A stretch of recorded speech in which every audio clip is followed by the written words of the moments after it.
Who wins when the world switches from oil to batteries? China is sprinting ahead. Some leaders call the whole climate debate a scam. And Africa, sitting on sunshine, wind, and critical minerals, could either miss out or leapfrog. Let's unpack the geopolitics of this energy transition.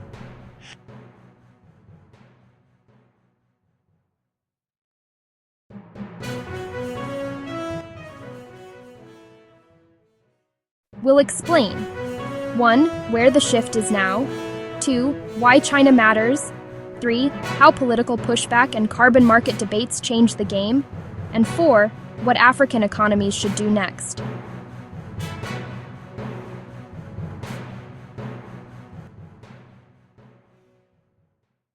Global investment and deployment of renewables and electric vehicles have accelerated. Record investment in clean energy was reported in 2025, and renewables deployment continues to rise. But growth is uneven. Some countries push hard, others push back.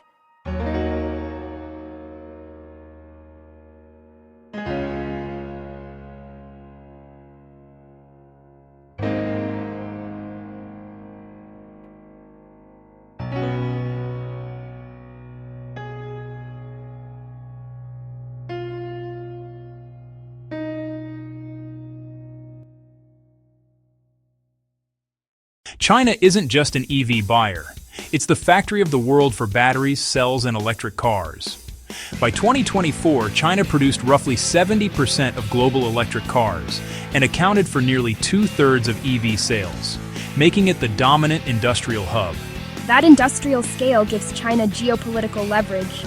Supply chain control over batteries and critical components lowers costs for its firms, strengthens exports, and creates standards around which other countries must align.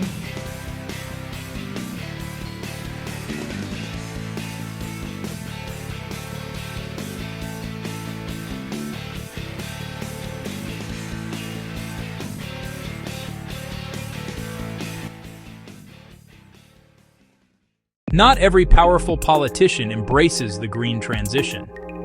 Recent high-profile statements have dismissed mainstream climate science or criticized green policies and carbon markets. That rhetoric affects policy in big consumer markets and can slow subsidies, regulatory support, or international cooperation. When powerful market countries waver, private investment can become cautious, and that changes where capital flows.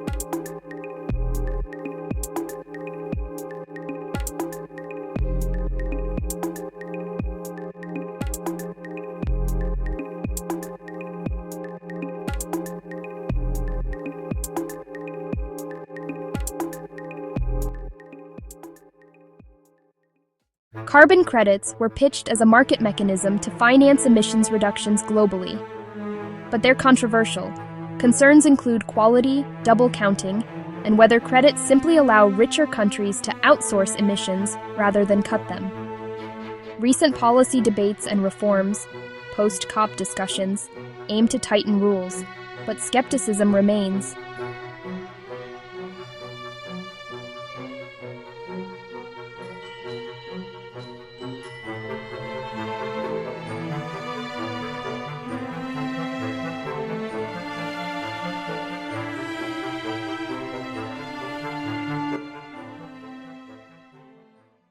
Africa sits at a crossroads. The continent has huge renewable potential, solar, wind, geothermal, and is rich in minerals key to batteries, lithium, cobalt, graphite. That means jobs, industrialization, and energy access if handled right. But there are clear risks. Finance gap. African countries currently attract a tiny share of global clean energy finance, making projects hard to scale. Value chain capture. Without local processing and industrial policy, Africa may only export raw minerals and import finished batteries, EVs, losing much value.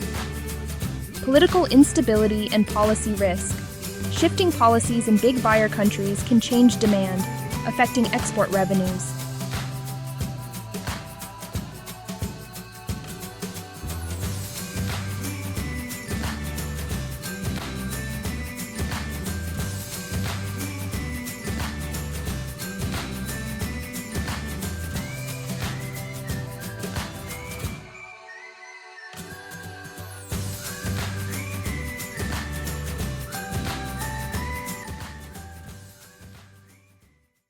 To turn potential into payoff, African governments and partners should 1. Build domestic processing and battery component industries, capture value.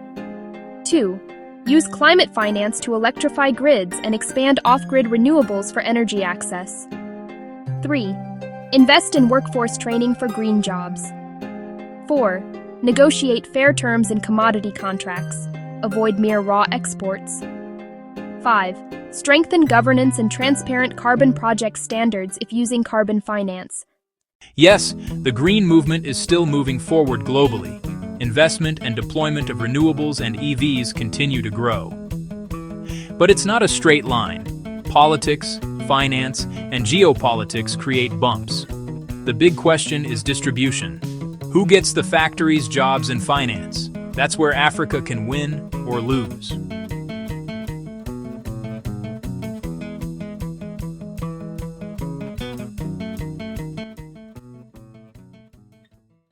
If you like this breakdown, hit like, subscribe, and comment. Which African country do you think will lead the green gold rush? I'll pin the most insightful answer.